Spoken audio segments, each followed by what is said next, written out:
এটা দিদির নির্দেশেই করছে। দিদির মদত ছাড়া কেউ বাবরি মসজিদ করার কথা ভাবতে পারে না বাংলায়। তার দলের এমএলএরা, সে তার দলের এমএলএ, সে মনে করছে বাবরি মসজিদে নির্মাণের আওয়াজ তুলে আরও চাঁদা উঠবে, আরও নিজের নেতৃত্ব তৈরি হবে, মুসলমান সমাজের মধ্যে দারুণ একটা বার্তা যাবে। এইসব তাল তো আছেই, বুঝতেই পারছেন। তাহলে হঠাৎ করে ভোটের আগে বাবরি মসজিদের কথা মনে পড়লো। এতদিন বাবরি মসজিদ নিয়ে কারো কোনো মাথা ব্যথা হয়নি, এগুলো সবাই সব কিছু বুঝছে।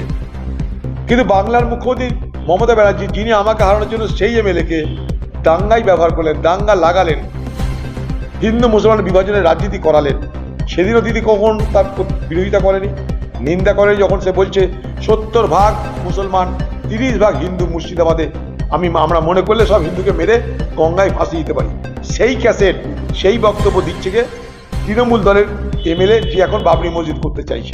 আবার সেই ভিডিও দিদির দলের লোকেদের মাধ্যমে, দিদির দলের এজেন্টরা হিন্দু গ্রামে গ্রামে ছড়িয়ে দিচ্ছে, যাতে হিন্দুদের ভোটটা বিজেপির দিকে যায়। তারা সেখানে বলছে হিন্দুরা এখন বিজেপিকে ভোট দেন, কারণ তারা জানে হিন্দুরা বিজেপি তৃণমূলকে ভোট দেবে না, তাই কংগ্রেসকে ভোট না দিয়ে বিজেপিকে ভোট দেন, কমসে কম অধীর চৌধুরী হারুক। এই ছিল গল্প।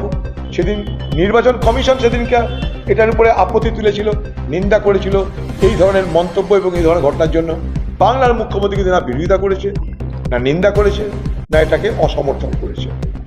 আজকেও যখন সেই ব্যক্তি, একই ব্যক্তি বাবরি মসজিদ করার কথা বলছে, তখন সেই দিদি চুপ করে আছে, তার মুখ দিয়ে কোনো আওয়াজ বেরোচ্ছে না, অর্থাৎ তার পরোক্ষ সম্মতি আছে।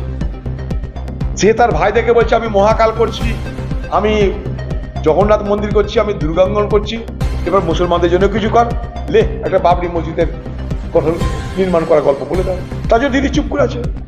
দিদি চুপ করে থাকার মানেটা কি? ট্যাসিড সাপোর্ট, নিঃশব্দ সমর্থন, পরোক্ষ সমর্থন। দিদির সমর্থন ছাড়া এটা হতে পারে কি? আমাদেরকে তো বললে আমরা কেউ বিশ্বাস করতে রাজি নয়।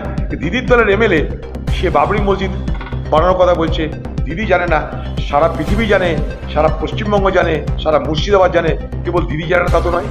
দিদির সমর্থন তো অবশ্যই আছে। একদিকে দিদি বাবরি মসজিদের সমর্থন করছে, আরেকদিকে ওয়াকফ সম্পত্তির বিরোধিতা না করে সরকারের সব দাবি মেনে নিচ্ছে। পশ্চিমবঙ্গে এই ওয়াকফ আইন যেটা দিদি মেনে নিল, তার পরিণামে হাজার হাজার সম্পত্তি কিন্তু বেদখল হবে হবে হবে, আমি লিখে দিলাম।